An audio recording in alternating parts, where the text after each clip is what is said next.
welcome to the panel, Hallyu in Global Context. So good morning. I'm Benjamin Han, and I'll be chairing the panel. So let me just give you a brief kind of information about the format of the panel. So we have 4 presentations. Each speaker will present for 20 minutes, and then we will have a discussion, and we also have 2 discussants. Each discussant will spend 5 minutes commenting on on each presenter. So we have asked one discussant to comment on 2 presentations. So this is a format that we'll follow, and then we'll have enough time for Q&A. So I'd like to start by introducing our first speaker, Dr. Da Young-jin, who's a distinguished professor at Simon Fraser University. And the title of this presentation is A Full Package Production Model, the Development of New Runaway Production in the Netflix Era. Okay, thanks so much. Good morning, everyone. Thanks for coming to the SNU on Saturday morning. This is the final the day for the conference, so I hope that you enjoyed this wonderful opportunity. Today, I'm going to talk about the development of new kind of the program, new runaway production, focusing on total package or the full package production model in relation to the Korean wave. This year, 2025, there are 2 distinctive phenomena in the Korean wave tradition. One is the global popularity of Squid Game, the Squid Game series, and the other, of course, is a global sensation of Korean K-pop Demon Hunters. People enjoy these Hallyu programs or Hallyu-related programs, but they talk about the nationality of these programs because Squid Game has been funded by the Netflix and the headquartered in the United States, while the KDH has been funded by the Sony, headquartered in the United States, but also the mother company, Sony, is located in Japan. Because of these regions, there are some controversies of the nationality of these 2 programs.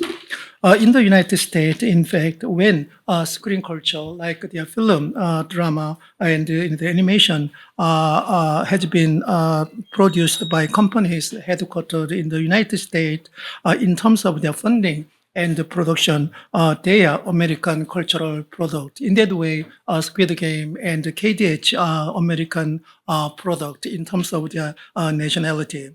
In Korea, the standard is very similar. According to the regulation, the promotion of the motion pictures and the Video Production Act, Korean motion pictures means the Korean picture produced by persons or corporations headquartered in Korea, very similar.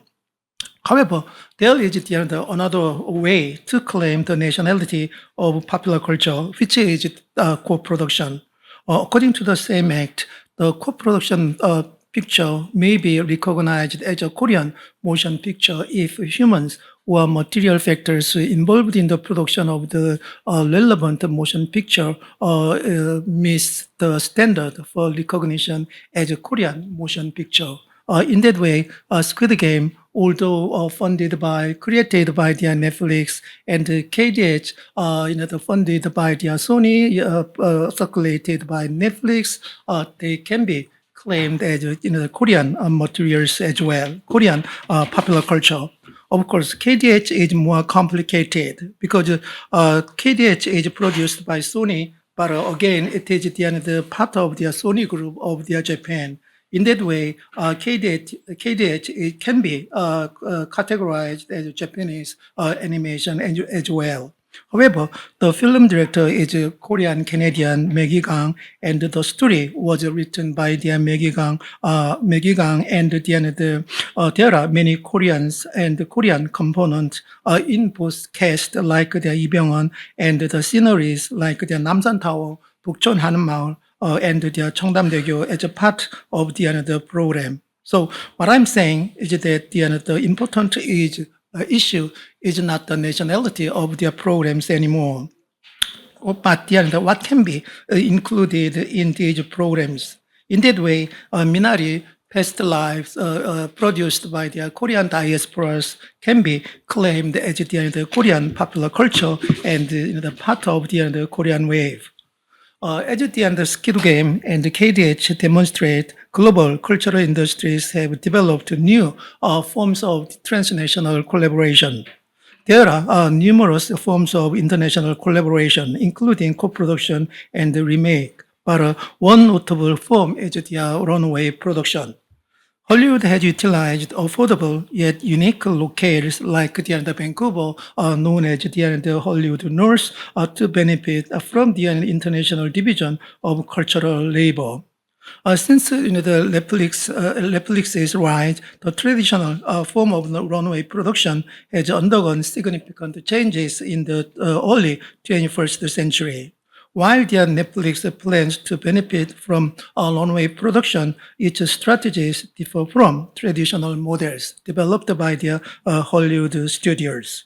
The dramatic rise of the Netflix in tandem with Korean culture asks scholars like us to revisit a runway production and international division of cultural labor.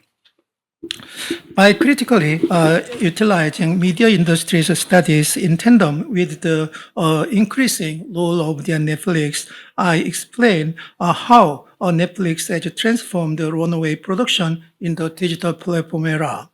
Secondly, I discussed the differences between traditional Hollywood formulas and Netflix's business norms related to the new international division of cultural labor, identifying the major characteristics of contemporary runway production.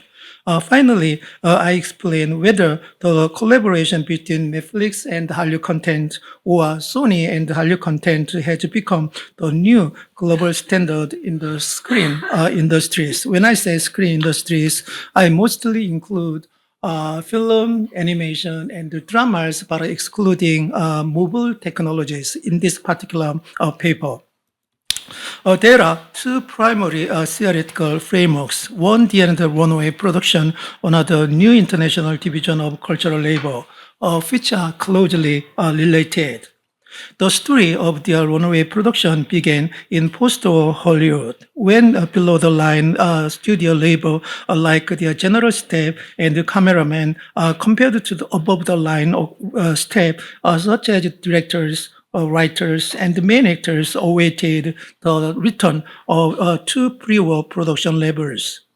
They began to produce cultural programs in international locations, again, in Canada, in the UK, and Mexico, and others, to take advantage of cheaper labor, foreign subsidies, and tax incentives, while they avoiding strong Hollywood unions. This economic logic, as the Hollywood model, is known as the new international division of the cultural labor, as Toby Miller claimed. With the emergence of the digital platforms, the situation has much changed. In the digital platform era, cultural producers are platform dependent. Therefore, the rise of the Netflix should be analyzed based on specific combinations of the technical, social, cultural, and economic characteristics, unlike the previous runway production model.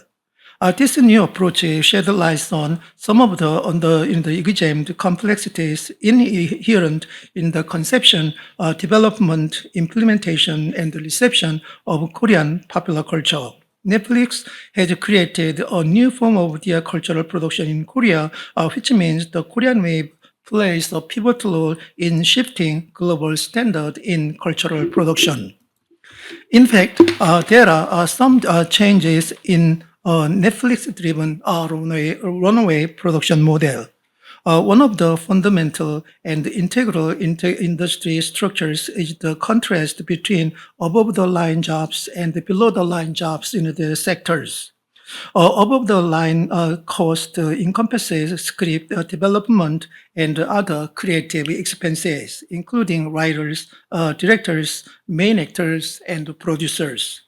Below the line costs apply to the more technical and hands-on aspects of production and post-production. In almost all cases, key actors, directors, and the writers have been understood as irreplaceable labor that must travel with production. Of course, American production, unlike their below-the-line labor.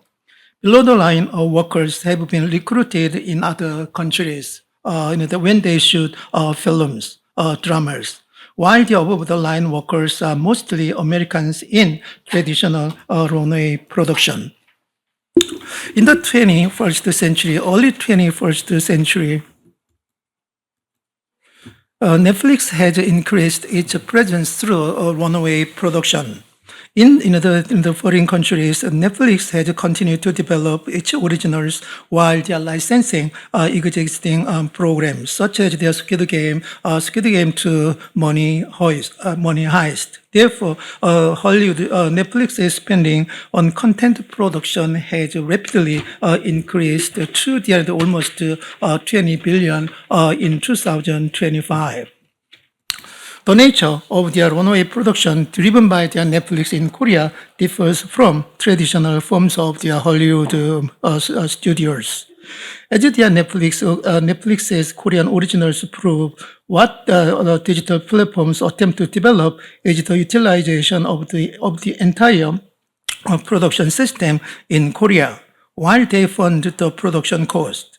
Global platforms do not need to recruit famous actors, celebrity actors, directors, and the good stories separately. They get their contract with their foreign production teams that encompass all units from their cultural creators to actors to staff in the most cases. Netflix particularly targets Korea as the outpost for production of original programs because of their soaring popularity of Korean popular culture known as the Korean Wave. As the Korean Wave has gained global popularity, Netflix attempts to capitalize on this phenomenon by a new form of their cultural production. Through the Hallyu phenomenon, Korea has secured the talents and the skills. And their Netflix has continued to develop its originals in Korea since 2017 when it funded Okja, directed by Bong Joon-ho. There are three major elements in the new trend, in the new form of the runway production. The first one is their location, because their location is one of the most significant and essential element in runway production.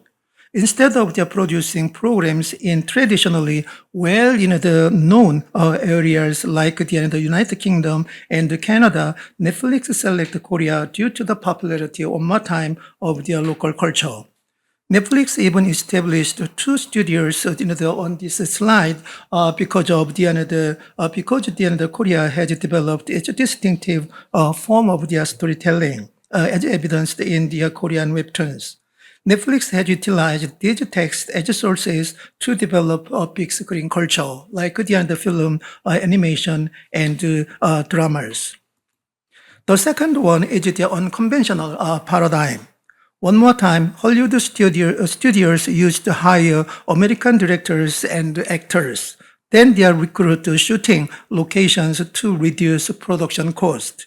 While these productions are made overseas to reduce cost, Netflix has advanced a full package or total package production system through its experience in South Korea. Local creators receive production funding from their Netflix while gaining access to its global distribution networks. Therefore, the distinction between below-the-line workers becomes obsolete through Netflix's production in South Korea. The second element is the production budget. Netflix does not rely on international investment, unlike the Hollywood studios, but depends on its own production budgets. Runaway production in foreign countries encompasses a range of the other factors, including financial investment, talent, and production companies. In film financing, for example, major Hollywood films often rely on global funding sources. In Korea, however, Netflix funds the entire production budget. Thirdly, Netflix does not rely on government subsidies or tax incentives. Netflix provides 100% of their production cost, as can be seen in their Squid Game, eliminating the need for their funding from the government or their private sectors. In Korea, the form of their traditional runway production is not relevant anymore in the 21st century. Netflix spent much lower production cost for Squid Game with their no financial support from their local government and the local industries. The implications of the Netflix-driven runway production is very crucial. Most importantly, Netflix secures the absolute right to circulate original content on Netflix. In that way, Netflix secures intellectual property rights through runaway production, new form of their runaway production, which guarantees extra revenues for many decades. Korea cannot secure IP rights, and the government has no practical mechanisms to secure IP right.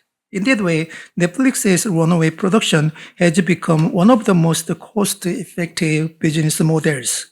This imbalance between two the actors, Korean and American, resulted in the deterioration of local cultural industry.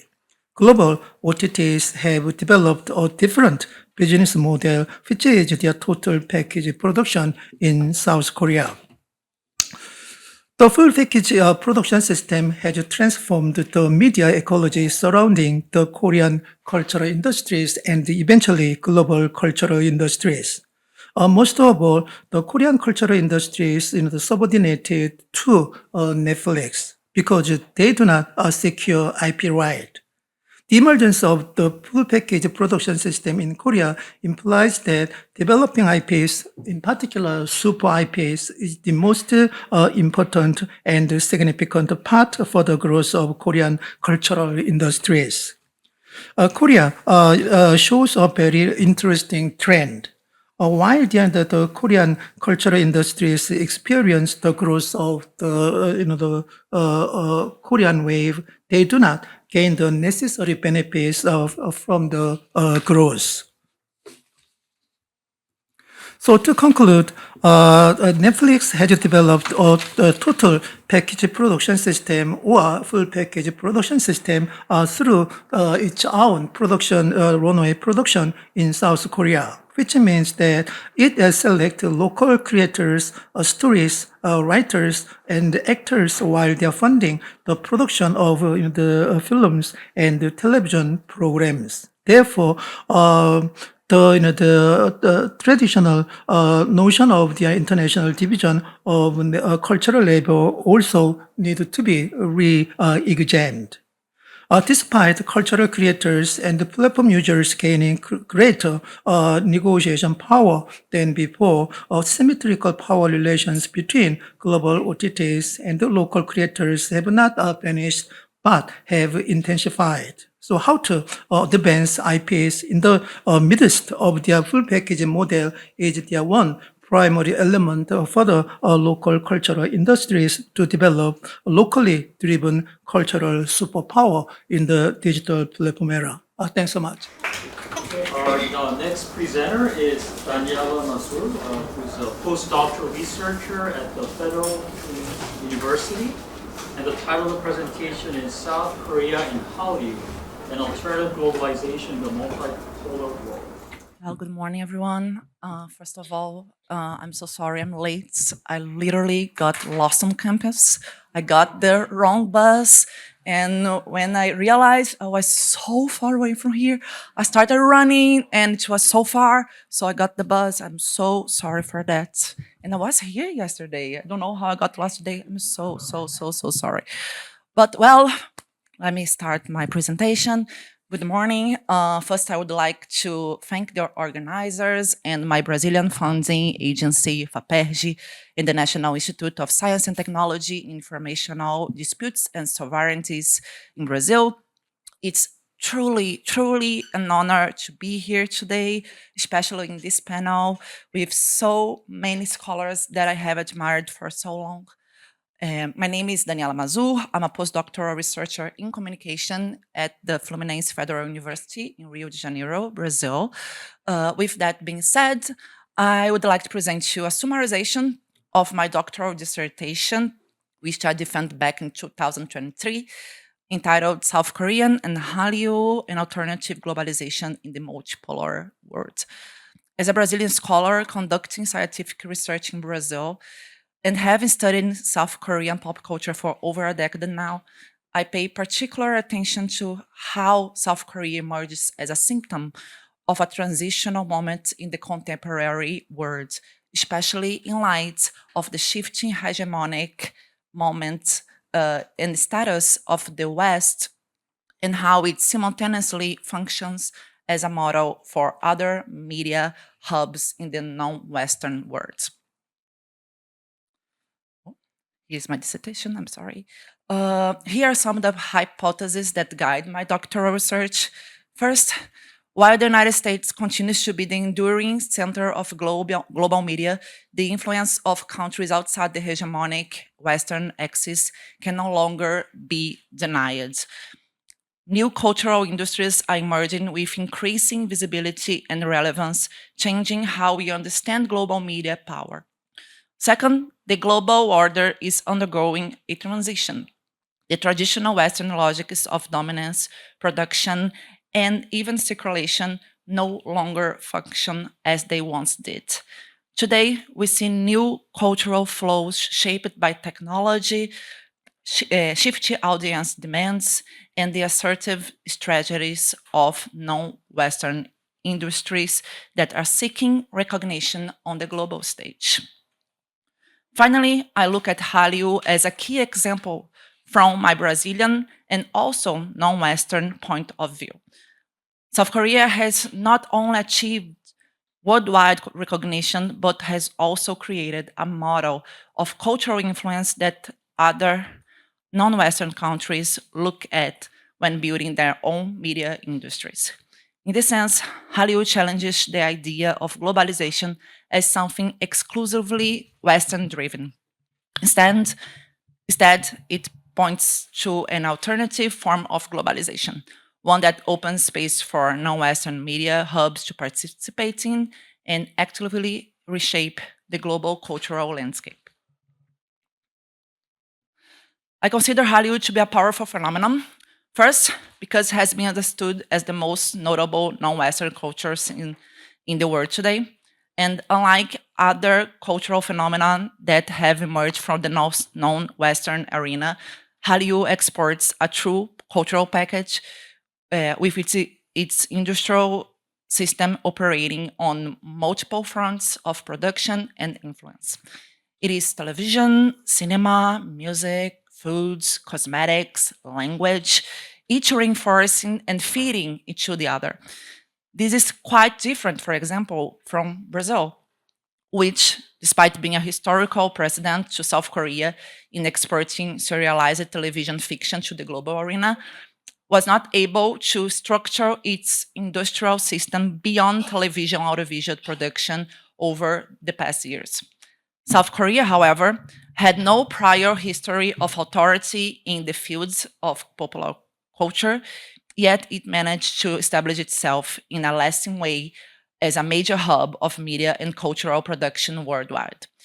And it did so by first building its own logics of regionalization and only later moving into the global arena, reach countries and regions that previously had little or no contact with South Korea as a cultural agent. Today, data from the Korea Foundation points to more than 50 million Hallyu fans around the world. In 2022, the number was 150 million. These figures should be taken illustratively. I'm sorry, since the methodology behind them is somewhat obscure, but they do indicate the steady rise of Hallyu global impact. And this is a non-Western and Asian phenomenon that has managed to transform itself into a global pole of influence, reach consumers even in places geographically and culturally distant, such as Brazil. In this way, Hallyu has helped put Asia in the spotlight, decentralizing the idea of the global as something exclusively conquered in the West. This also creates an interesting effect of encouraging and pointing to opportunity for other majority world countries that also want to produce and export their own popular culture, but which were previously regarded as too specific to take part in the so-called global arena. The idea of globalization, which has been historically restricted on Western foundation, thus begins to acquire new and updated dimensions. We are currently witnessing a disruption of the unipolar order that has long defined global geopolitics and cultural flows. This disruption is grounded in the recognition of plurality and diversity in the international system, particularly through the lenses of the majority world versus the minority world. The so-called majority world, composed of nations historically marginalized within the global hierarchies, is increasingly asserting its agency and challenging Western dominance in political, economic, and cultural domains. One key example of this shift is the consolidation of BRICS as an alternative to the neoliberal and Western-centric order, providing not only economic partnerships, but also symbolic resistance to the idea of the globalization must be led exclusively by the West. Within this framework, roads of de-dollarization emerge as a changeable strategies to loosen dependency on Western financial hegemony, thereby opening space for multiple pathways of global exchange. This transition indicates the rise of a multipolar world, an order where different agents contribute to globalization in distinct ways. At the cultural level, this also translates into the emergence of new non-Western media centers, finally a diversification of global cultural production and influence. Together, the shifts point towards a reconfiguration of globalization as a multifaceted and plural phenomenon. In this context, I consider South Korea an important alternative on the global stage. Over the past 2 decades, the country has been shaping both the general and youth-oriented imagination of each Asian across the world, including Brazil.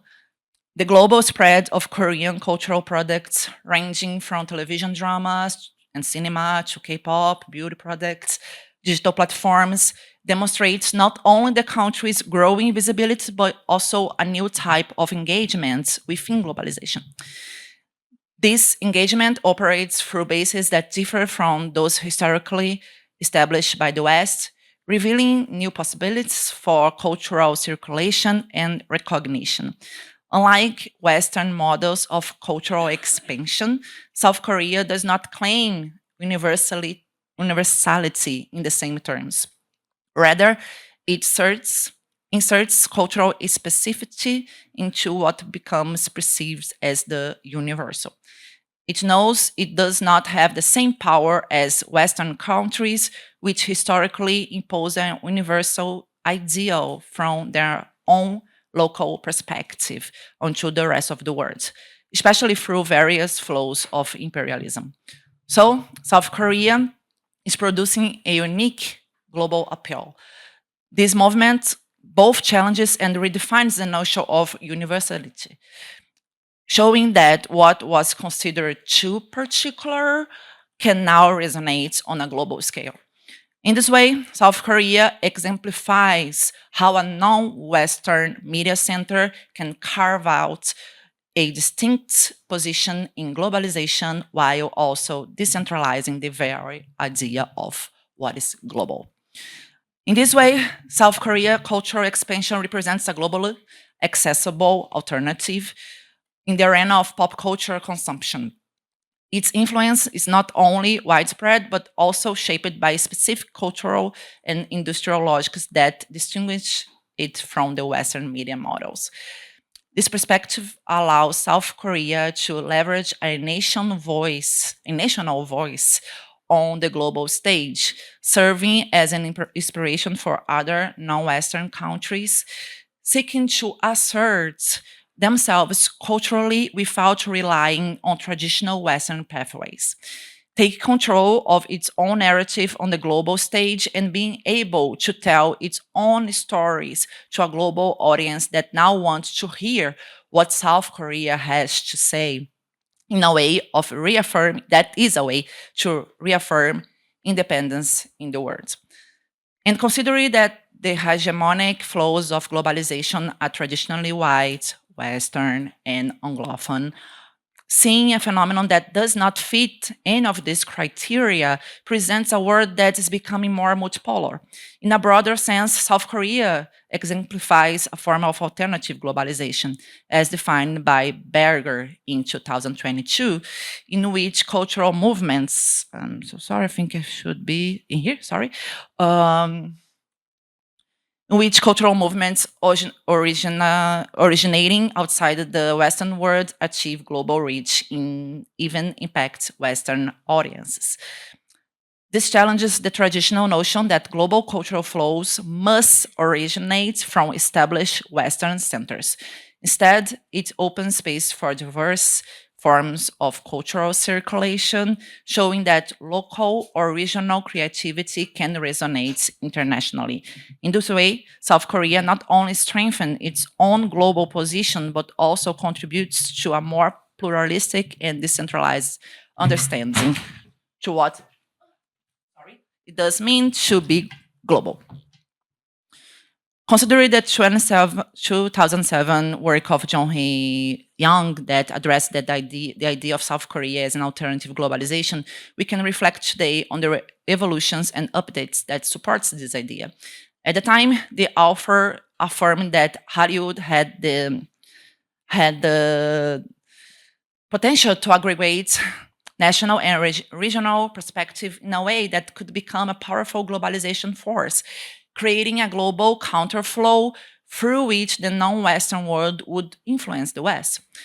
Nowadays, this theory is confirmed more easily in the light of the growth and stability of the South Korean cultural phenomenon in the global arena. Hallyu acts as a powerful agent of the decentralization of global media consumption, fundamentally reshaping how cultural content flows across borders. This phenomenon has created a rich space for experimentation where the rest of the world is actively expanding its boundaries in pop culture, moving beyond traditional Western dominated narratives and formats. What makes the Korean wave particularly significant is how it translates and recontextualizes US narratives by positioning itself at the center of an established global order. Where am I? As, for example, adapting American TV shows into Korean drama, like The Good Wife, Criminal Minds, Suits. Through this strategic position, Korean cultural products demonstrate that American stories, even though powerful, and are not as universal as they have claimed to be.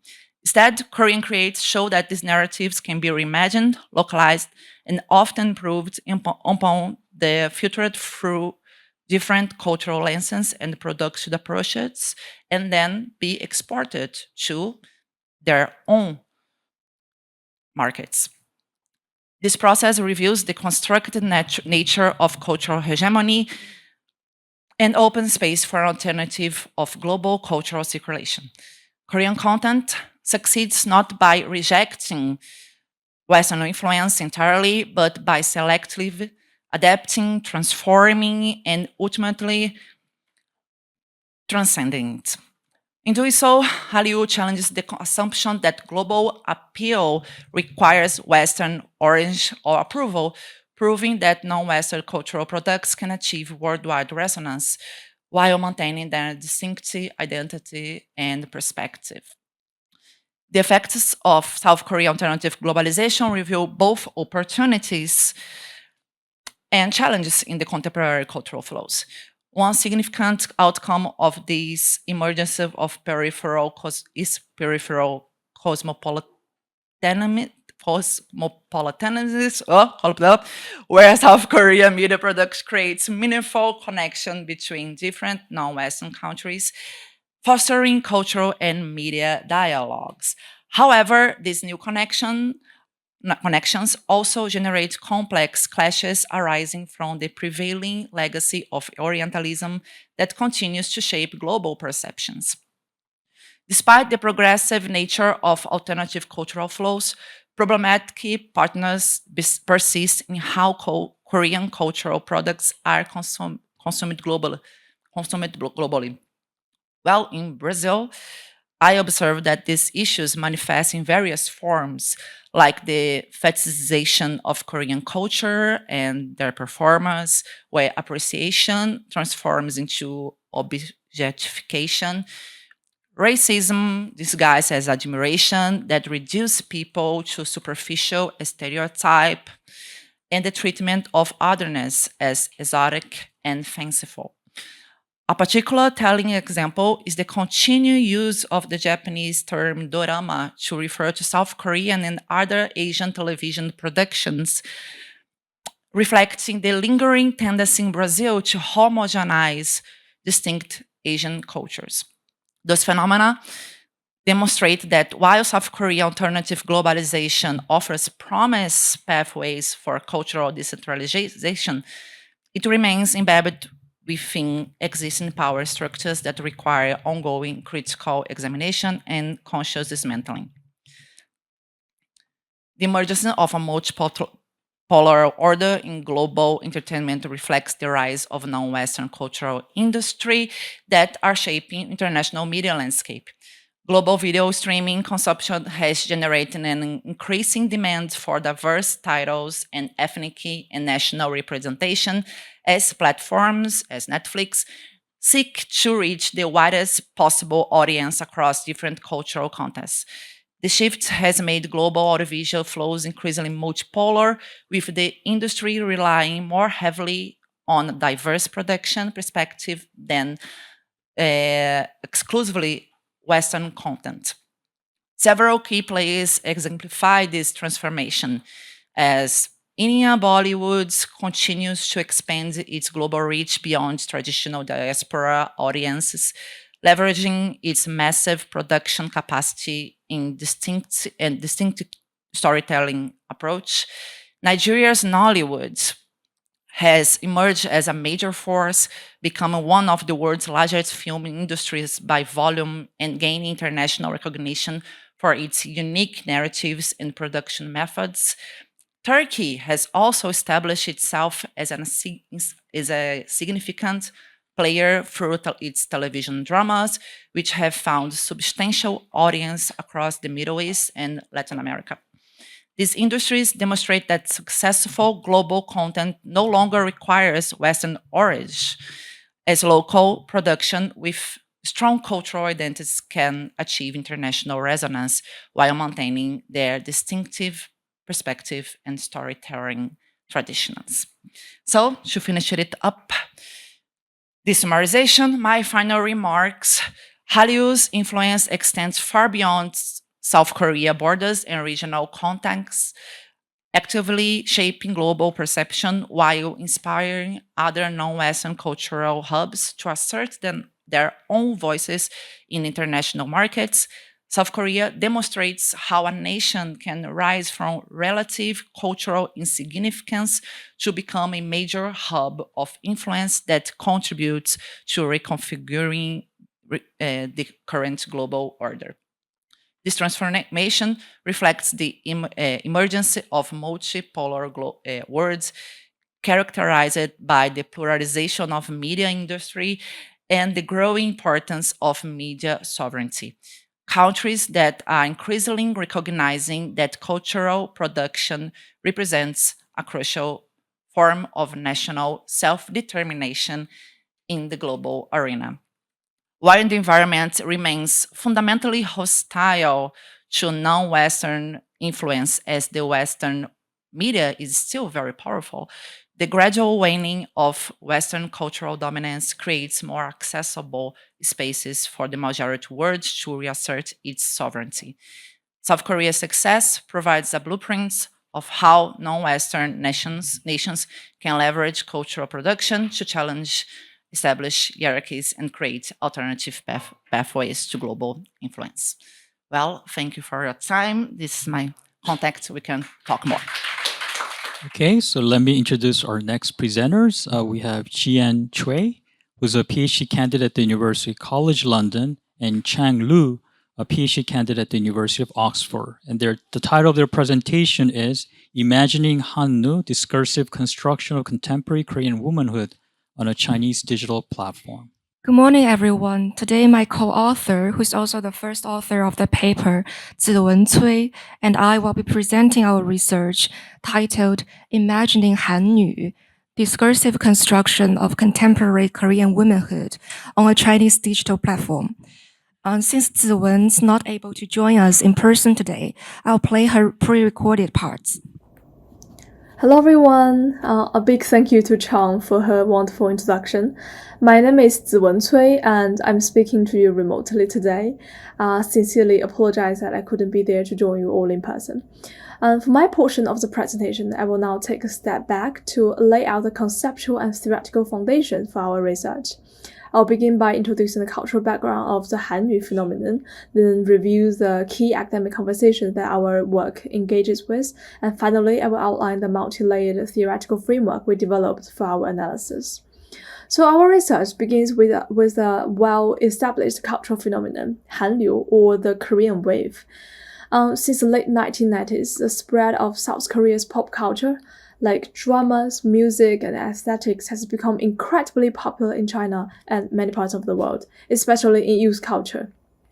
Despite fluctuations due to geopolitical tension, the influence of Hallyu on consumer culture and ideas about gender in China remains significant.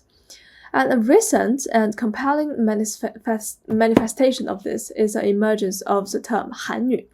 Apparently, this is an identity term referring to the figure of modern Korean woman, but as it popularized on Chinese social media, it doesn't just refer to Korean women. Instead, it describes a digitally constructed, idealized version of contemporary young Korean womanhood. This figure embodies an aspirational mix of aesthetics, lifestyle, and emotional sensibilities. And the scale of this phenomenon is eye-tracking. On the social media platform Rednote, for example, the hashtag Hallyu has garnered over 1.53 billion views as of June 2025. This massive engagement, primarily from young Chinese women, signals that Hallyu is more than just a passing trend.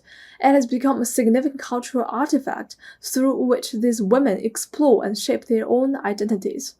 But what does Hallyu actually represent? And how do Chinese netizens interpret and appropriate her image?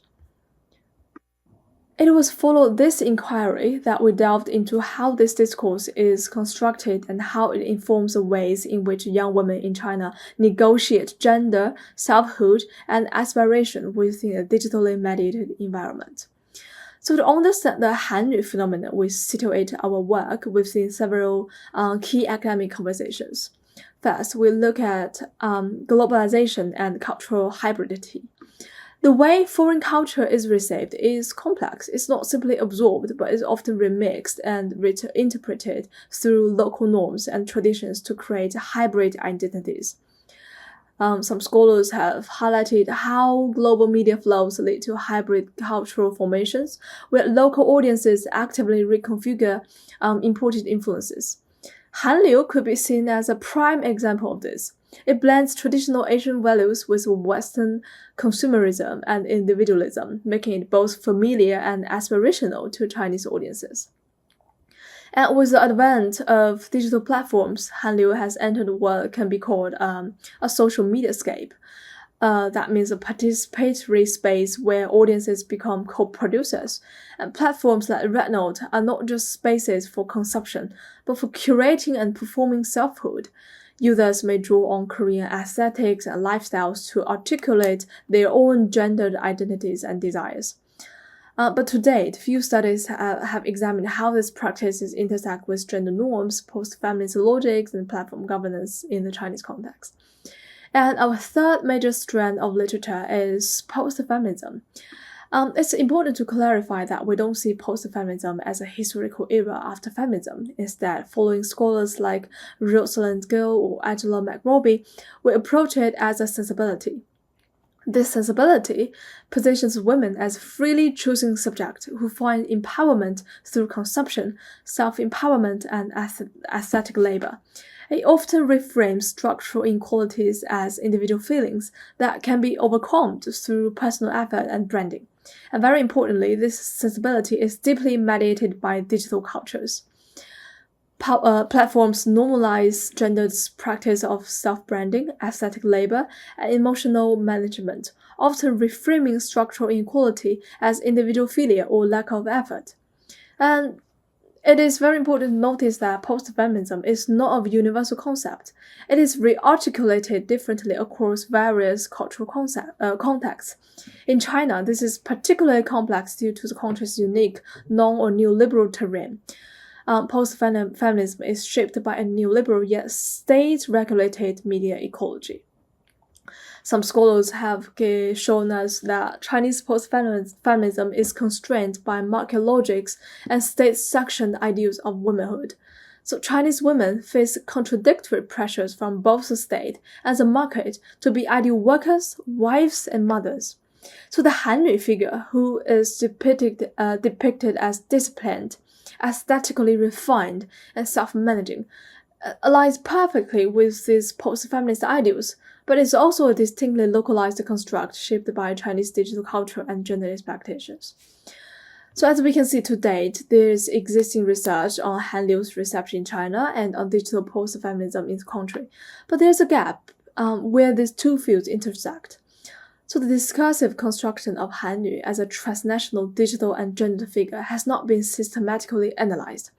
Our contribution is to theorize Hallyu not as a static stereotype or imported ideal, but as a discursive construct shaped by local desires, transnational influences, and platform-specific affordances. Through her, we can understand how young Chinese women negotiate power, femininity, subjectivity, and modernity. So our research seeks to provide a focused analysis by addressing one central question. How is the figure of Hallyu discursively constructed and circulated by Chinese netizens on Rednote? And this question guides our entire inquiry. It directs us to look not only at what the Hallyu ideal is, but how it is built, negotiated, and given meaning through the everyday digital practices of users. To analyze a Hallyu discourse, we employ a multi-layered theoretical framework that integrates three key perspectives. First, as I mentioned, we draw on Gill's understanding of post-feminism as a sensibility. This allows us to analyze how the Hallyu figure, portrayed as disciplined, aesthetically curated, and self-enterprising, aligns with post-feminist logics of individualism, choice, and self-surveillance. As my colleague Chang will present later, this approach allows us to see how Hallyu embodies the logic of self-surveillance, aesthetic labor, and aspirational lifestyle branding in young women's social media narratives. And second, we draw on a Foucauldian discourse theory and treat Hallyu as a discursive formation that organizes truth claims about what it means to be feminine, successful, and desirable. These norms are not neutral. They are shaped by relations of power, platform governance, and social cultural expectations.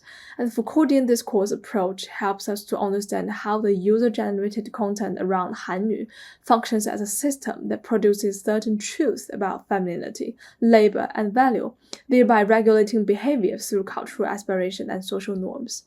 And finally, our framework is grounded in transnational feminism. This is crucial because it pushes back against a Western-centric view of post-feminism.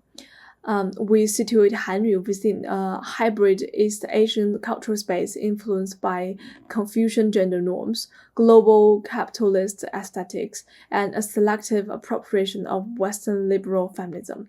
This contextualized approach allows us to have a more nuanced reading of how Chinese digital publics rearticulate these global ideals in culturally specific ways.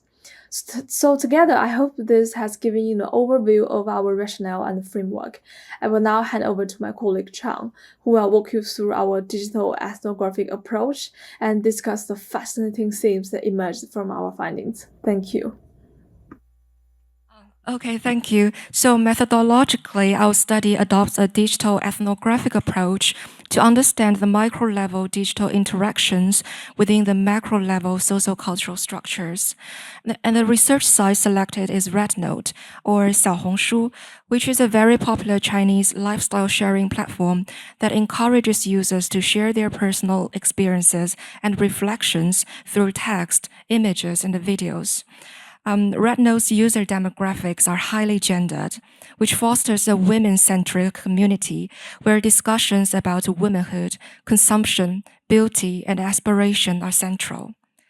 Recent scholarship has also highlighted the emergence of post-feminist sensibilities in China, often articulated through processes of self-making and self-optimization among young urban women.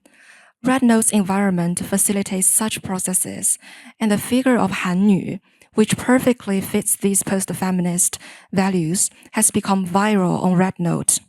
We conducted a 2-month participant observation of Hallyu-related content on RedNote and gathered relevant posts and comments as our primary data source, which were then analyzed through thematic analysis.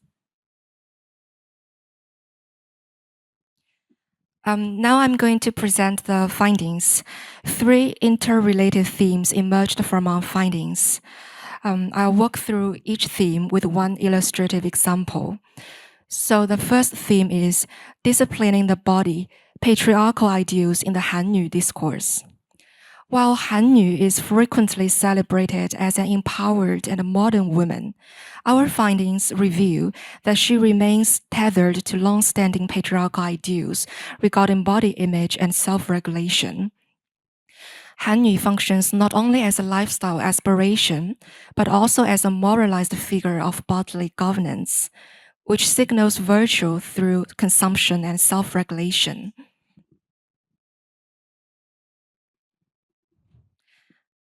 And here is an example post. The post is actually titled The Ultimate Guide to Cultivating Hallyu High-Class Sensibility. And the post goes like this.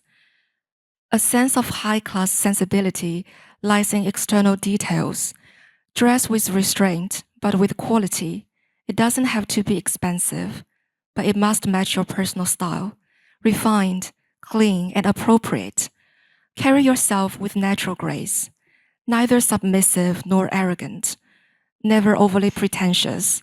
The way you eat, shake hands, sit, and walk all reflect your status. So as you can see, these experiences construct Hallyu not only as a visual ideal, but also as a performative regime. The emphasis on appropriateness, naturalness, and social level frames femininity as a classed and gendered performance, with high-class sensibility operating as a regulatory aesthetic that enforces patriarchal expectations under the guise of cultivated taste and personal refinement. These discourses reflect the conceptualization of femininity as disciplinary practices, which are recontextualized within a transnational digital space.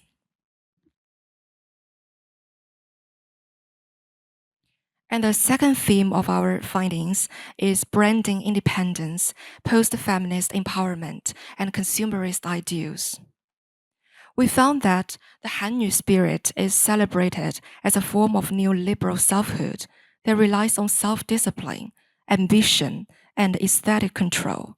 However, these qualities are rarely discussed outside the logic of consumption.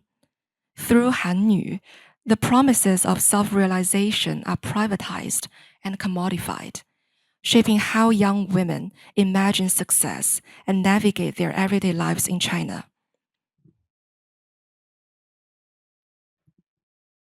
And here is an example post. Looks like copying those Korean beauty routines from Hallyu vlogs is really paying off. After all, when it comes to appearance management, Hallyu are famously intense, competitive in diet, supplements, and styling. I've been consistently following these routines for over 2 years, and I've truly gained exceptional beauty and overall condition.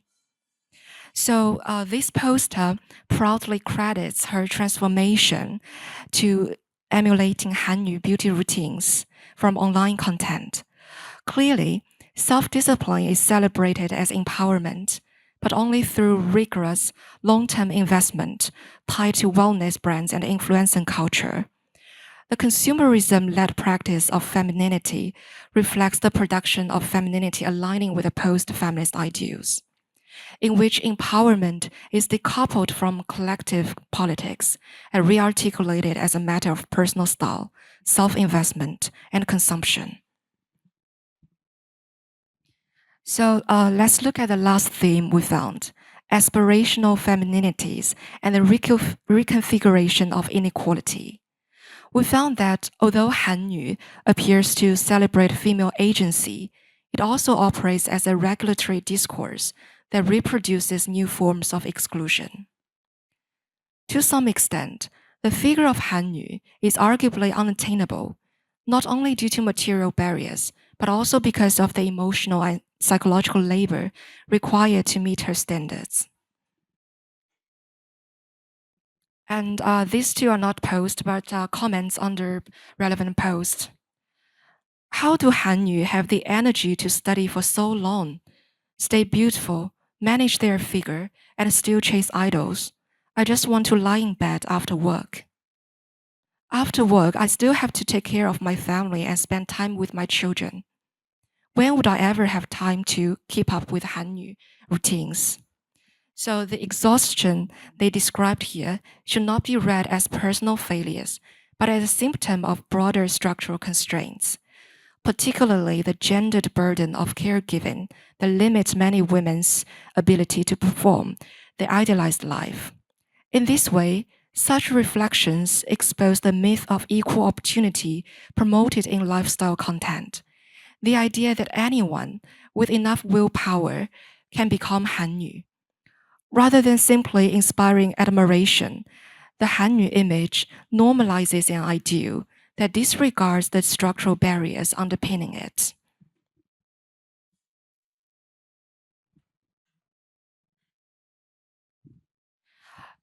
In conclusion, our findings demonstrate how global flows like Hallyu are not merely received, but are recontextualized in local cultures, producing hybrid gender discourses that can be best understood as a flexible and fluid assemblage of values that are simultaneously enabling and restraining and constraining. However, there are certain limitations regarding the type of data we collected. We focus only on textual data. And the data collection method, we only use participant observation, as well as the target group, as we only focus on users on Red Note who are mostly urban middle-class users. So based on the limitations, we have proposed several suggestions for future research. For example, we could do multimodal analysis to include pictures and videos or like emojis. And we could also adopt multiple methods like interviews or digital diaries. Yeah, so these are some future directions we could take in the future. Yes, I think that's the end of it. Thank you. Okay, our last presenter is Ringeti Kenclot, a doctoral fellow at Christ University. The title of the presentation is Globalizing Masculinities When Traditional Miso Pasalta War Heroes Meet South Korea's Soft Masculinity. Good afternoon to the chair, Dr. Han, to my fellow presenters and everyone here. The title of my, I have titled my presentation as Globalizing Masculinities When Traditional Mizo Pasalcha Heroes Meet South Korea's Soft Masculinity. Now, as you can see in the image, in these two images, the one on the right is Bae Jong-hoon, who is the archetype of soft masculinity by Sun Jung, the one who coined the concept soft masculinity. Now, when you look at the left, it's a digital art by S. Imhauzel, who is a miso. So Pasalcha, basically, this is his imagination of a Pasalcha. As you can see, the Pasalcha is holding the head of his enemy. Misos are known to be to hunt their the heads of their enemies. So when looking at this, even the word heroes, it's not enough to sort of portray what exactly a pasalcha is. But in my in the book of abstracts, I've written war heroes, which I have removed the word war. So moving on, now I want to briefly introduce who the Mizos are. So the Mizos are an indigenous group of Mongoloid race from northeastern India. I am a Mizo myself, and they're predominantly found in the northeastern state of Mizoram. So if you see they belong to the Tibeto-Burman linguistic group. So if you see the map of India, India is divided into 28 states and 8 union territories. The map in the middle, all those bright colors are northeastern states. So Sikkim, which is in between Nepal and Bhutan, has not been highlighted. So if you see Mizoram over there, I locate my study on in the capital city of Aizawl in Mizoram.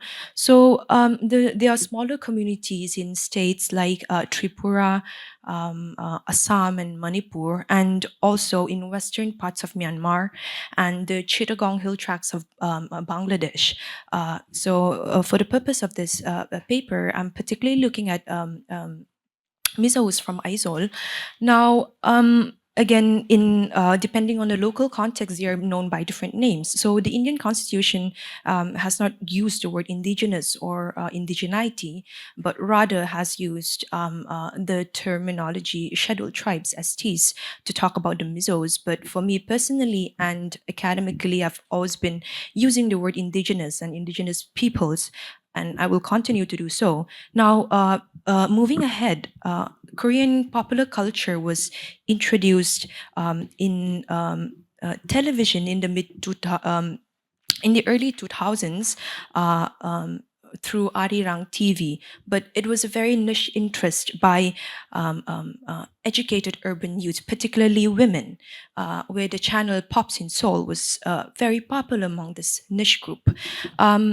But it was in 2004 that the local cable television Zonet and LBS introduced the Korean drama Full House in the local cable television. And it was in 2008 that Full House was dubbed in Mizo, which led to a roar of fans and people watching Korean dramas. Now, in this context, I explored the changing landscape of masculinity in the context of this cultural shift. And there's a photograph of Mizos celebrating Tsaptsarkut, which is usually celebrated in March or April. Now, who exactly is a pasalcha?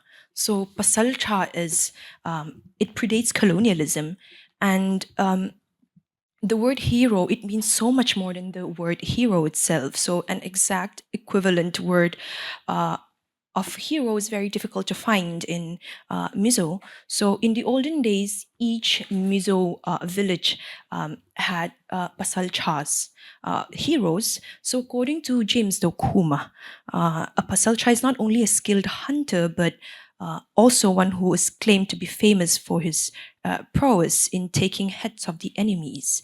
Now, according to Kay Vom, who is a writer and a diplomat, a Mizo, so he believes that Mizos are not head hunters, but they kill each other and claim the heads, just as any happening in any war. But a lot of Mizo scholarship have referred to the Mizos as head hunters, but a common denomination here is that they do not just hunt heads, but the heads of the enemies, and this is not just for the sake of it. So there's a particular ceremony post head hunting, and also to attain afterlife, which is the Pialral. Now, Si Auding Liana, on his accounts of a famous Mizo Pasalcha known as Zampui Manga. So he believes that he has successfully confronted and killed as many as 13 tigers, which is a lot.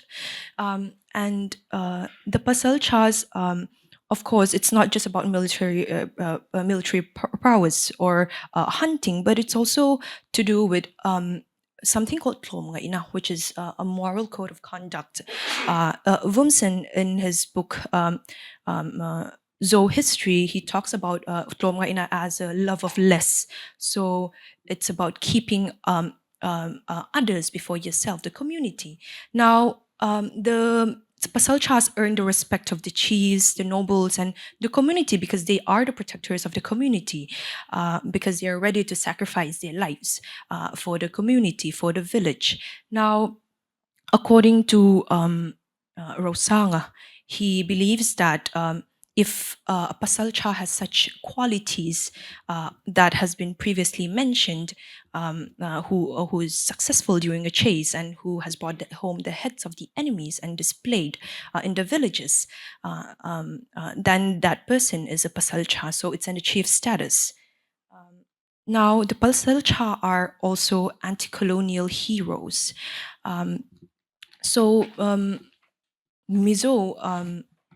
The British ruled the Mizo Hills in 1889 to 1947. The Mizo Hills, in simple terms, it's present-day Mizoram. So now there was a very famous chief called Zakapa. So he led a huge revolution with revolt with his Pasal Chas backing him up to fight against the imperialist forces. Now, Pongvina was one of the Pasal Chas under Zakapa's village. So his name itself roughly translates to someone who's short-tempered and who's ready to yell, quick at yelling. So when there was an altercation between Zakapa and the superintendent, Captain Murray, and there was a fear that something was going to happen inside the village, inside the Zolbuk, which is the bachelor's dormitory, and he was disgusted by the temperament of the colonial forces. So he thundered, "I will make you my boy." Boy means a slave. "I will make you my boy. I will cut you to pieces. I will cut you to pieces." So these are very graphic. But then Pongvina, he was remembered for his valor, courage, and bravery. So he accompanied Zakapa in storming of the Zolbuk and killed one signaler with his spear. So Zolbuk is a bachelor's dormitory. It's where young men from villages were educated about the Mizo way of life. Now, there's another Pasalcha called Aitunga. So when the village, when the Zolbuk, which was occupied by the imperialists, was attacked by 50 Pasalchas, he slept in the middle of the only path to the Zolbuk, so that the imperialist forces would be stuck in the Zolbuk. Now, this is how the Pasalchas acted as, and these are just a few accounts, which is one of the most famous revolt of the Mizo people under the British colonial forces. So Pasalchas are also anti-colonial heroes. Now, the decline of the Pasalcha. So when you look at Pasalcha, the British colonial administration and the introduction of Christianity in the late 19th and early 20th centuries brought about a dramatic transformation in social institutions and cultural values. Now, the modern imagination of Pasalcha is a little different because men cannot hunt. It's illegal to hunt, and they cannot take the heads of their enemies anymore. So uh, the modern imagination of Pasalcha is men who give glory to the Mizo name, particularly outside the land of the Mizos. Now, it's usually in two forms. The first is through sports and athleticism, and second is through Nam, which is nation, the Mizo nation, and ethnic from the ethnic nationalistic lens. Now, elsewhere, we have also explored Mizo nationalism and soft masculinity in this context. So we have written that the Pasalcha still symbolizes the pinnacle of Mizo manhood, even when it comes to Mizo nationalism, because of the sacrificing masculine ideals. So you look at manly men and brave men as warriors and protectors of the Mizo people, of the Mizo nation. And they are given the title, not officially, but they are given the title Nam Pasalcha, means Mizo National Pasalcha.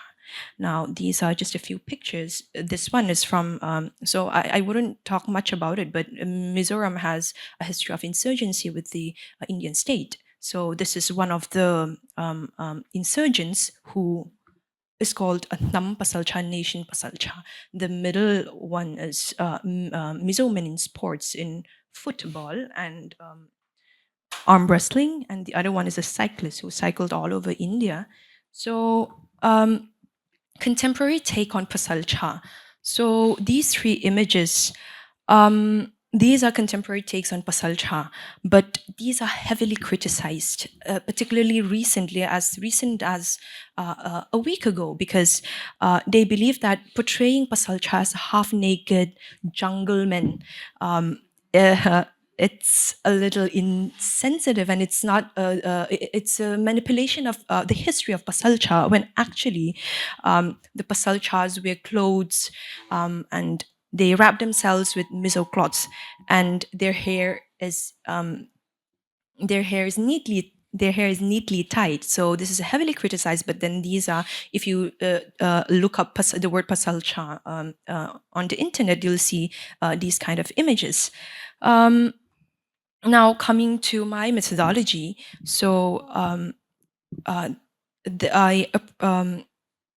applied a qualitative approach combining semi-structured interviews with participant observation among Mizo youth between the ages 18 to 30 in the capital city, Aizzol. So I had 50 participants, 30 male, 20 female, who I interviewed. So in addition to something, a Mizo terminology called TT, which is casual conversations. Elsewhere, we have also written about TT as an indigenous method in Mizo research. Now, I've also looked at what I will be introducing today towards the end, called gradient masculinities, through three different conceptual frameworks: Robertson's globalization, Jung's soft masculinity, and Bridges and Pascoe's hybrid masculinity. Now, I think most of us know what localization is, how there's a co-presence of both universality and particularizing tendencies. Now, you talk about soft masculinity, again, I will. It's a trans-cultural amalgamation of three three concepts: Seonbi masculinity, Japan's by shonen pretty boy masculinity, and global metrosexual culture. And hybrid masculinities is a selective incorporation of an alternative masculinity traits while retaining privilege. But then I will be twisting this a bit to not look at the domination aspect of it. Now, the findings and analysis I have looked see three emerging themes. First is the enduring influence of pasal cha. Second, the intergenerational tensions and soft masculinity. Thirdly, gender differences in perception of masculinities and challenging traditional norms. So these three pictures, the one in the middle is a famous Mizo model called Rinzwala. And he is also an actor recently, a budding actor. So I have also corresponded with this person, and the ones on the sides are, one is an Instagram influencer in the name Jaden, and the other one is a YouTuber called Frankie, I mean. Yeah. So I'm so sorry. So when you look at the enduring effects of pasal cha ideals, even though, while traditional indicators of pasal cha is no more, the collective memory is still embedded among the Mizos, because pasal cha is not about the past, but it's a living moral exemplar of peak masculinity, where again the emphasis is not so much on other things, but on the love of the community much more than the individual of oneself. Now, one of my participants said that we cannot go out and hunt wild animals anymore, besides it's illegal, obviously.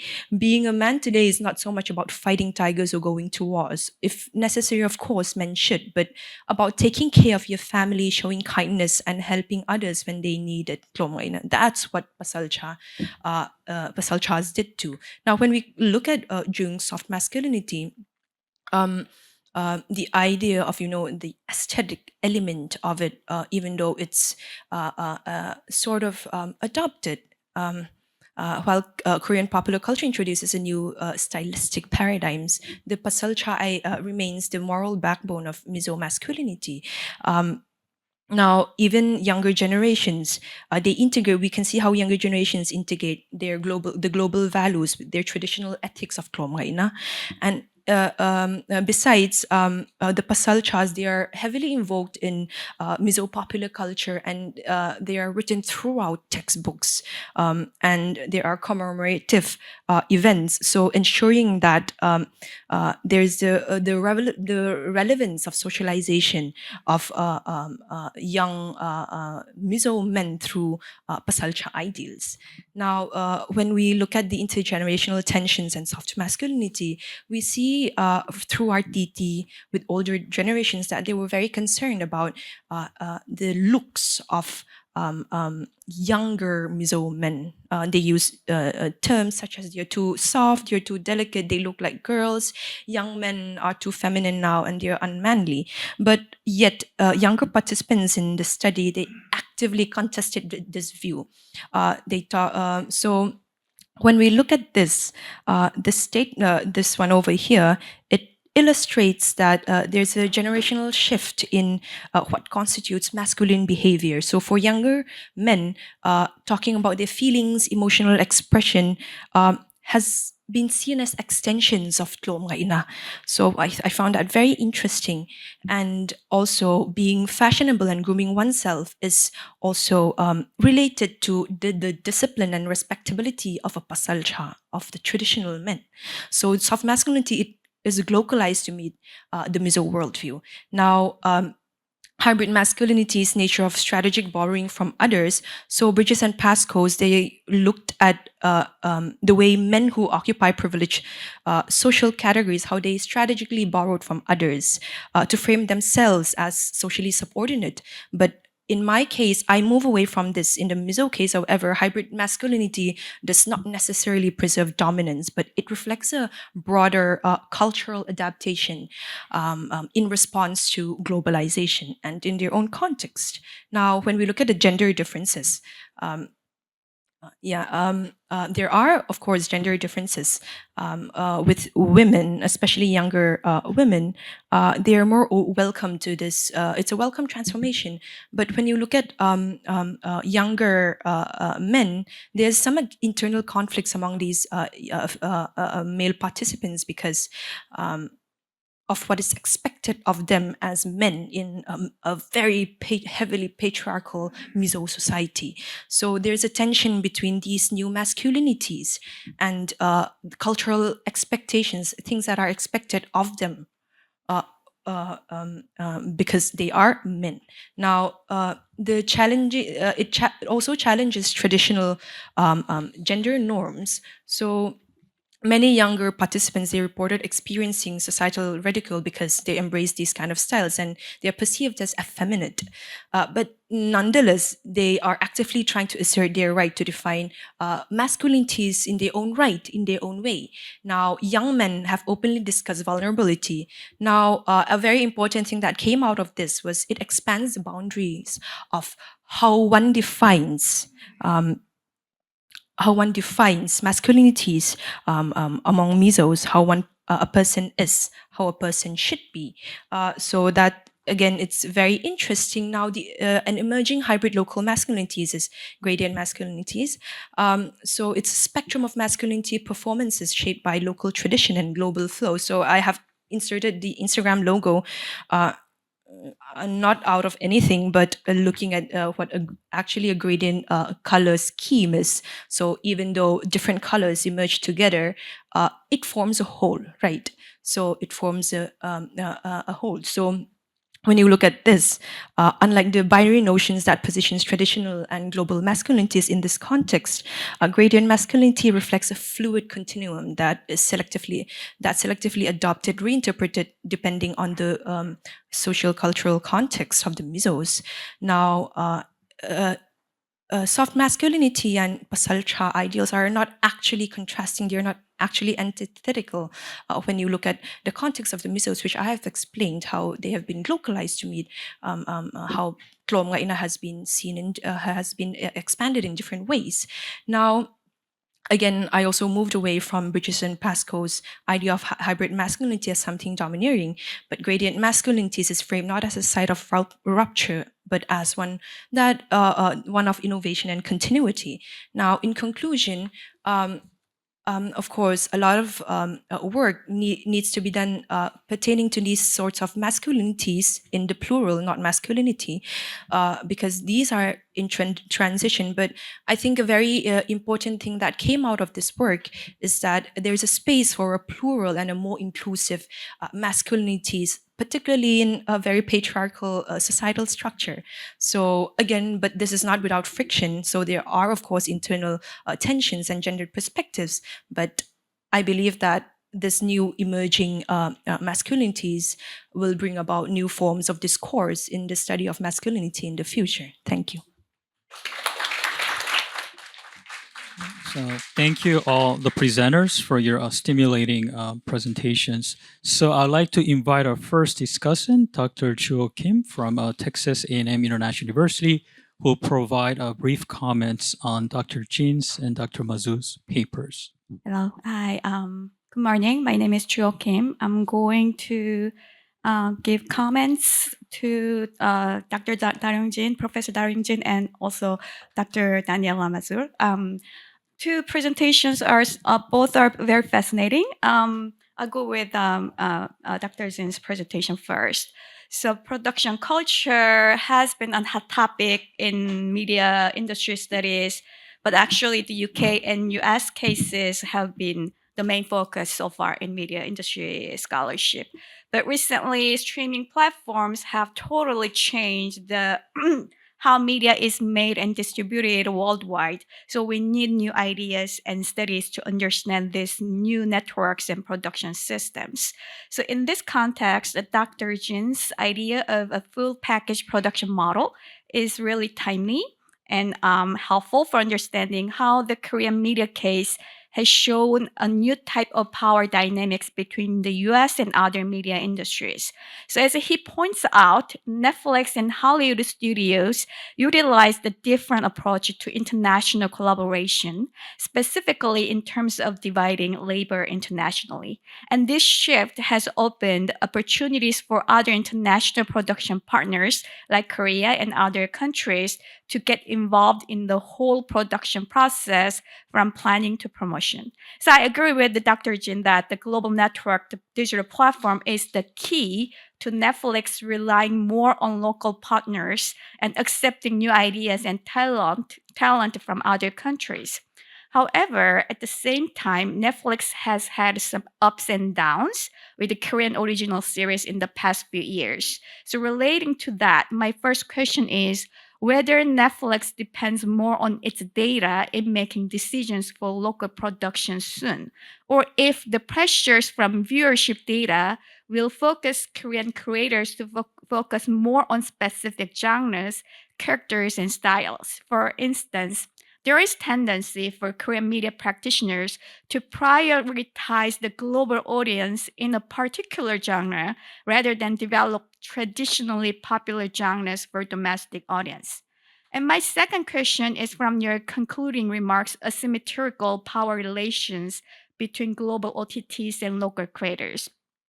So after a huge success of some Korean original series like a Squid Game, local producers they recognized that the tricky situation with the Netflix intellectual property policy. So revenue is exclusively possessed by platforms, but is not really shared by production creators. In addition, the gap between Netflix and Korean networks and platforms has gotten bigger when it comes to finding competitive stories and production staff. And some people are worried about what will happen if Netflix cuts back on investments in Korean original series. So I'm curious to know what Dr. Jin thinks about these concerns from Korean media practitioners about Netflix potential threats to the Korean media ecosystem. For Dr. Daniela Mazur raised a really critical thinking point about the global landscape of media production, distribution, and consumption. And as a scholar who has studied counter-hegemonic moments in international media, actually, I'm delighted to hear such a voice at this conference. But I agree that the Hallyu phenomenon gives critical media scholars a solid foundation to explore the idea of globalization from different perspective. So as you says, if Korea is one example of alternative centers in the international media system and helps create a multipolar order, we need to figure out what that means for alternative globalization. So how is an alternative form of global culture different from an established one? So is alternative is the right word to describe the Korean case. So when we call something alternative, it sounds like we are choosing it as a replacement for the existing one. But I think that such a concept may limit the potential and real impact of the phenomenon. So let's look at the Squid Game or K-pop Demon Hunters cases. So international audiences feels more relatable and attached to these local characters and stories rather than Western ones in the same platform. Then we may need to find a new conceptualization to grasp the real impact of the Hallyu phenomenon. And my second question is about how cultural specificity can become culturally universal.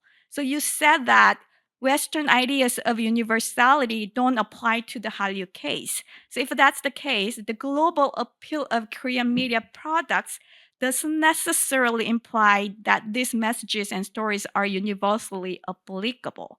So can you explain more about how Korean products bring their cultural specificity into the universal? And my last question is you brought up that the multipolar centers of global audiences, audiovisual flows, including India, Nigeria, and Turkey, and I'm sure the Brazil as well. So I wonder how these media industries observe the Korean case, and are there any developing on non-Western hub in reality? So if there are some examples please share with us. Thank you. Okay, thank you. So I'll invite our second discussant, Dr. Ji-Young Seo from Seoul National University, who will comment on Trey's and Lou's papers and Kinglot's papers as well. Okay. Hi, everyone. My name is Ji-Young Seo. Okay. I would like to share some thoughts on two intriguing papers that address the issues of masculinity and femininity in relation to Hallyu, not as a one-way cultural flow, but as a process of recontextualization. My first comment is for Jiwan and Chang's paper. As a gender historian, it's fascinating to hear how new ideas of femininity are being constructed and circulated through the digital platform in China in the current transnational cultural flow.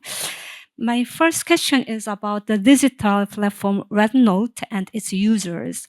I'm curious about the content formats and how users engage and what they want on this platform compared to other social media platforms in China, such as WeChat or Bilibili and Weibo, etc. So in this presentation, you mentioned that China's media landscape is both state-regulated and market-driven. However, the Red Note appears to focus more on everyday issues that are perhaps not socially or politically sensitive, such as beauty and fashion and shopping and travel, etc. So I would like to know more about how the construction of Hannu images, Hallyu images relates to the structure of the platform itself, such as Red Note. And regarding the users of Red Note, you specified that they are young, urban, middle-class women, but I believe this description is a little bit broad. So I wonder if there are any variations and differences within female demographics who use the Red Note and engage in Hallyu discourses online in terms of class, in economic terms, and education and age and marital status. Because female university student and a single career woman and a full-time housewife might be not on the same condition. Right? Okay, my second question is about digital construction of Hallyu images in China and New Asian femininity. Moving beyond Western-centric models, Hallyu appears to provide alternative models of agency and self-representation for Asian women themselves. But I think its hybridity needs further discussion. According to your observations, Hallyu consists of Confucian gender codes, global capitalist aesthetics, and selective feminism, which embody the cultural localization of global ideas, particularly pointed out the long-standing patriarchal ideas regarding body image and self-regulation, Hallyu figures. But I'm curious about how the Confucian female virtue that demands physical and moral self-restraint intersects neoliberal self-regulations in Chinese users' reception of Hallyu. Two kinds of self-discipline are seemingly incompatible. For example, Confucian gender norms control women's physical desires and emphasize frugality within patriarchal order, while the neoliberal market logic promotes consumption, self-branding, including sexual subjectification, and entrepreneurial success for individual agency. So both concepts emphasize self-disciplined subjectivity, but they diverge in their foundations and aims. I would like to know how they are incorporated, negotiated in Hallyu discourses. Are there any conflicts and tensions between these different kinds of bodily discipline subjectivities in Hallyu discourses? My last question is about the implications of post-feminism in non-Western contexts.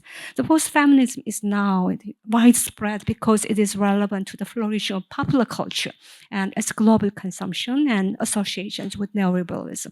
However, as you noted, Asian countries, including Korea and China, have never undergone the same experiences as Western countries, such as the second wave feminism.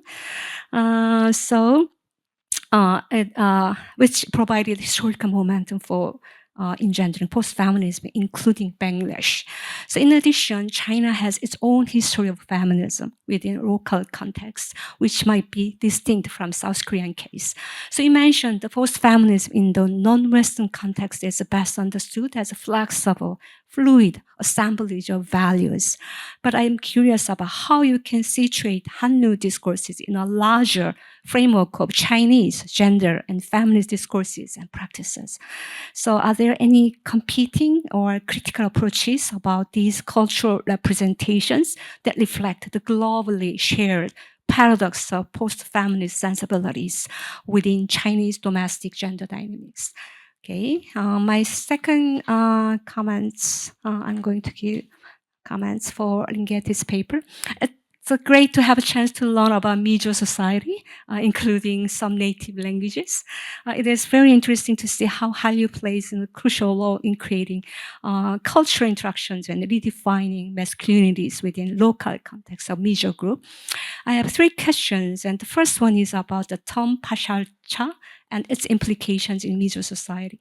I understand the pashalcha is ideal masculinity from the Mizo tradition, and its modern construction continues to reflect the positive features such as responsibility, bravery, kindness, and a willing sacrifice for community and family. But I'm curious about how the pashalcha can be characterized in comparison to predominant masculinities of mainstream Indian culture. And if the pashalcha is different from mainstream masculinities, where do the differences come from? I have one more additional question related to this term. Soft masculinity has been discussed as one form of alternative masculinity that defies or grapples with dominant hegemonic masculinity, such as militarized masculinity in the South Korea and so-called toxic masculinities in Western cultural discourses. But I think it seems that the concept of soft masculinity in Mizo society works somewhat differently than in other cultures. So pashalcha maintains the positive features of masculine virtues among Mizo people. But could you be more specific about which parts of Mizo masculinity are perceived as patriarchal constructs that require an alternative masculinity, such as soft masculinity, particularly from young Mizo women's perspective? Okay, my second question is about new methodology. Your paper considers the age and the gender of the participants to represent the general perception of the Mizo public, classifying 2 groups. Okay, 50 young people and 20 people aged over 30. But you recruited more male interviewees among the young group, and you didn't include the gender ratio among the interviewees over 30. So could you please elaborate or diversify the demographics that you chose for the interview and participant observations? Do both groups include other social factors except for age and gender, such as education or sexuality, or affiliations with Hallyu or K-pop fandoms? So I wonder if these factors can make any differences among the Mizo public in their perceptions of masculinities. So Hallyu and K-pop fandom are often regarded as gender phenomena because of the majority of fandoms are supported by women, who are the main agents of consuming soft masculinity. Perhaps the Mizo group has the same situation. And in this presentation, you mentioned gender differences, but I hope you can elaborate further on this gender issues. And last question is about the term gradient masculinities you suggested as your critical framework. I'm interested in this concept, the masculinities in transition, a space for fluid, more inclusive masculinities. And also, this term tries to define the hierarchy of hegemonic masculinity and also hybrid masculinities, which appear inclusive or progressive, but ultimately serves to reaffirm and reproduce hegemonic masculinity. But this term, as a fluid continuum, is very interesting, but I think it needs more amplification. So this term relates to intersectional masculinity, which shows how masculinities are vary across sexuality and class and race, age. And also, I wonder how the term gradient masculinities can navigate gender hierarchy or masculine privilege, even though the soft masculinity does not oppose, but can be incorporated into the existing framework of the pashalcha masculinity in visual society. Okay, that's all. Thank you. Thank you to the discussants for your incisive comments. In order to allow room for questions from the audience, if possible, if each speaker will respond to the comments briefly, maybe 2 minutes, so we'll have enough time for Q&A. Thanks so much for great comments and questions. I think that you have two major, but technically three questions. So let me briefly talk about the first one is that whether the Netflix has depended on each own the data or the user data, the meaning their consumers. My the observation is very simple. They are connected. Actually, the Netflix has developed content based on their user data. Always, how many people, which kinds of people watch this kind of in the program. Later, they accumulated as a part of their each own data. Therefore, clearly connected. But mostly, Netflix has focused on each own algorithm. So, the AI algorithm to developed kind of the new kind of their consumption habit. Therefore, based on that, they ask the creators to make the product to appeal to those consumers. So the priority is consumers by the Netflix, but it's part of the Netflix data itself. Secondly, you talk about the kind of the power relationship between local producer, local the OTTs and the global OTTs. I think that it's a big the issue because in South Korea there are many OTT platforms, but they never compete with the global OTTs. The big reason is their distribution channel. So they might secure money, production cost by integrating several the OTTs, but they never secure global distribution channel. So in the screen industry, film industry, in particular, the most important part is the distribution, not the production, not the consumption, but distribution is matters. Distribution, the controls and decides everything. Netflix has their distribution channel, now their production, of course. So unless the Korean local OTT secure global distribution channels, they cannot make their Netflix like the power. In that way, the best the strategy for their local creators is to work with global OTTs. So the integration between local creation and the global distribution is the one kind of their big solution.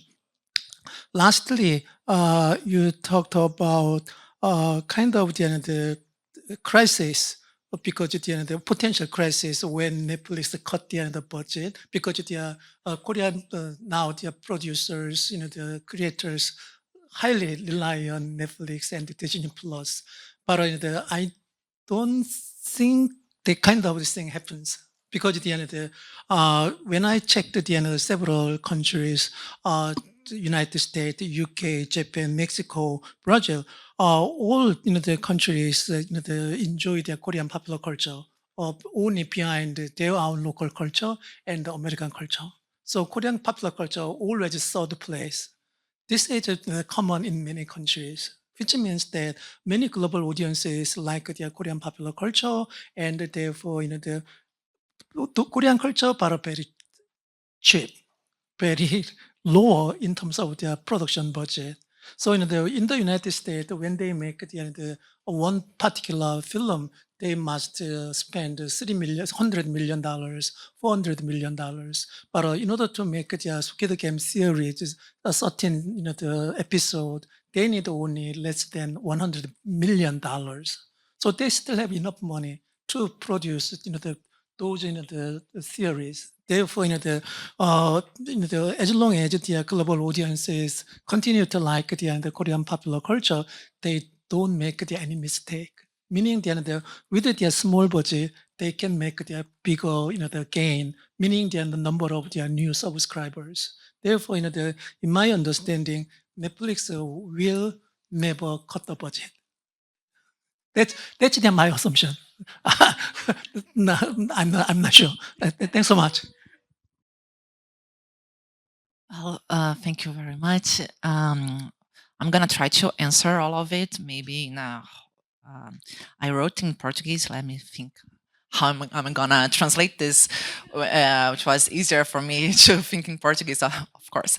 Well, what signifies a new globalization? If there is a new globalization and this alternative, and what is different from the previous one, right? The traditional one. Well, part of the academic thinking, my process as an academic, is think from the terms that already exist, the scenarios that already exist, and then reflect how we can introduce new options and how we can think of the future. These globalization alternative that Korea represents, not exactly gonna change totally the traditional meaning of globalization, and it's not a revolution, but it's an alternative within the same universe. The universe of globalization, South Korea brings new stuff to the table. It's an alternative that Korea represents and presents here, is that exists other forms of structuring the global flows beyond the ones that were established before, especially with cultures, bodies, ethnicities that weren't represented by their own terms in the global arena. And beyond that, those media hubs, non-Western media hubs, are now profiting over their own stories, over their own productions, and so they now have the ability to structure their own industries better than they could before, because they have more influx of money, because their production is more available for the global market. So how I see this alternative of globalization is especially how different kind of cultures and people are being represented and how they can now profit over it by their own terms, about their own stories and way of thinking of the world. And how South Korean culture bring a specificity to universal. Well, now South Korean culture, especially though the pop culture ones, products now presents their own way of understanding the world through their stories. They can now somehow bring their own way of understanding their own culture and the universal language of a global culture through their production and sell to the world those stories.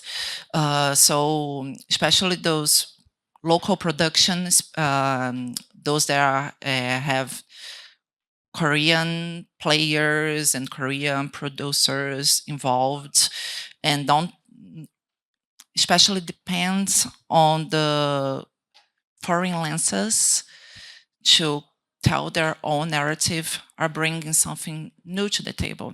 And me as a Brazilian that watches Korean movies and watches Korean dramas, we can sense that there is another way to understand how the world is built and how it signifies to different people from a different perspective, because now we have the Korean way of thinking the world available in the global market. In Brazil, especially, we were very influenced by American television and American movies, and maybe some Mexican telenovelas, Chilean telenovelas, but we are very built within our own culture and just some other foreign players were very strong in Brazilian culture. So now that we got the Korean way of understanding the words, we have a new possibility, and it inspires somehow, and especially on public policies. South Korea is now a huge model for thinking what we can do in Brazil to improve our own media industry. And now I'm somehow answering the last question, because the three countries that I brought to the table, Nigeria, India, and Turkey, they are creating their own language and of producing media products and as alternatives already. But in Brazil, that I can talk a little more because I'm Brazilian, what I can see is that the Korean case is being very, how can I say this, glorified somehow, because now we can see that an alternative to the globalization is really getting to the top, is really somehow achieving stuff that Brazilian couldn't before, and somehow we are trying to reach the same level. And in the public policies, South Korea is now a major player for us to understand how we can get better and even be more somehow understood by the rest of the world. So, well, the regulation, for example, of digital platforms are now being discussed very strongly in Brazil. And South Korea, I know we are here in Korea, and they are still trying to realize how they are going to regulate, especially these digital platforms. But in Brazil, we are we didn't reach what Korea has till now.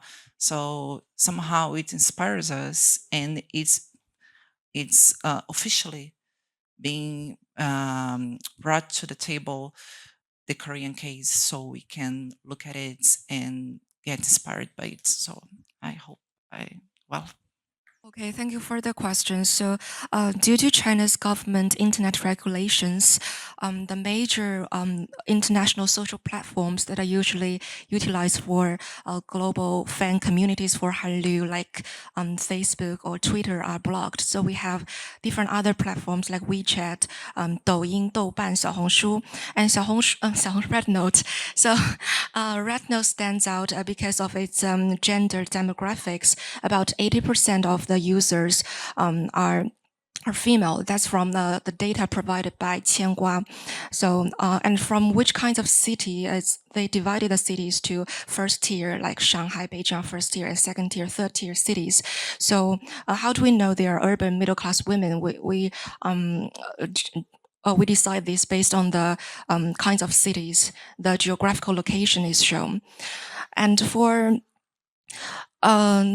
China's history, like a very brief history of state controlled and market driven post-feminism. That's because during the Mao Zedong, Maoist eras, state feminism, they promoted a degendered ideal of the iron girl. And in the post-reform era, a rediscovery of femininity was framed as a form of liberation and modernization. So it links it to personal freedom. So contemporary Chinese women exist within a contradictory system. For the state discourse, it pushes the return to traditional family values during the contemporary era. But for the market discourse, it promotes an individualistic, entrepreneurial femininity centered on consumption and self-branding. So it creates a double bind where women are expected to be both successful professionals and traditional caregivers. Thank you. Thank you so much for the questions. So I think I can answer 1, 2, and 3 together. So pasalcha are the moral compass. So when you look at it from the mainstream Indian point of view, to put it in Cornell's framework of hegemonic masculinity, when you look at pasalcha masculinity or masculinities of different masculinities of the Mizos, you can actually see it in the lens of from this framework, marginalized masculinities. But then something very interesting here again is just because they are termed marginalized masculinity in a larger framework of, say, the mainstream Indian masculinities, again, these are very broad terminologies. But even though they may be termed marginalized in this particular context, in the context of the Mizos, they can actually be hegemonic in this sense. So the idea of it being, the very word hegemony itself over here, it's a very loaded term. But when you look at which part of Mizo masculinity is a patriarchal construct, even Pasalcha itself, it focuses a lot on the military prowess and the hunter-protector dynamics, and someone has to be a very brave, manly man, right? So these are constructions of a larger patriarchal framework. Now, how gradient masculinities can navigate in this sort of hierarchy, I think the very fact that people are talking about these types of masculinities, new waves of masculinities that has been brought about by maybe Hallyu, I think the very fact that it's in the public discourse itself, it's an inception of something, a knowledge that that will eventually be created and in the process of creating. So it's an identity that is in becoming, I would say. So it's not fixed yet, but the very fact that there's a presence itself, it's a win for alternative masculinities. Thank you. Thank you. So we'll open the floor for maybe one question from the audience. Yes, Dr. Hong. Also, I have so many questions, but I just choose one. For Mizo people, I've heard that the influence in Hallyu in India is much mediated by this northern eastern the part of the India. So Mizo people is I think listening your presentation playing very important role for the Hallyu influence in India, and I've searched for your university because it is the first time that I met someone from Christie University. There are so many alumni who are famous as actors, actresses, and models. Is it true? So I'm wondering that what's the role of this mediation from that Mizo people in India in terms of Hallyu influence? Thank you so much for the question. I'm not sure if I can answer why there are lots of actors, actresses, alumni in the industry. But when you look at Hallyu and the Mizo people, interestingly, Mizoram has an international border with Myanmar. So this is very interesting.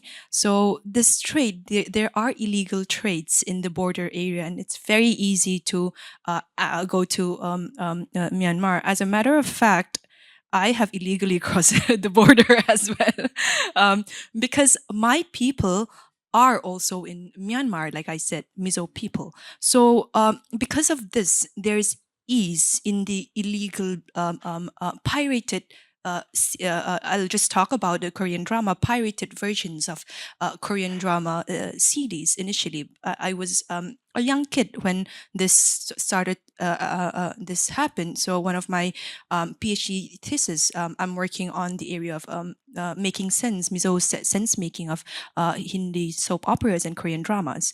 Now, because of this, these illegal trades between Myanmar and Mizoram, Hallyu also became a very, it came like a wave, yeah.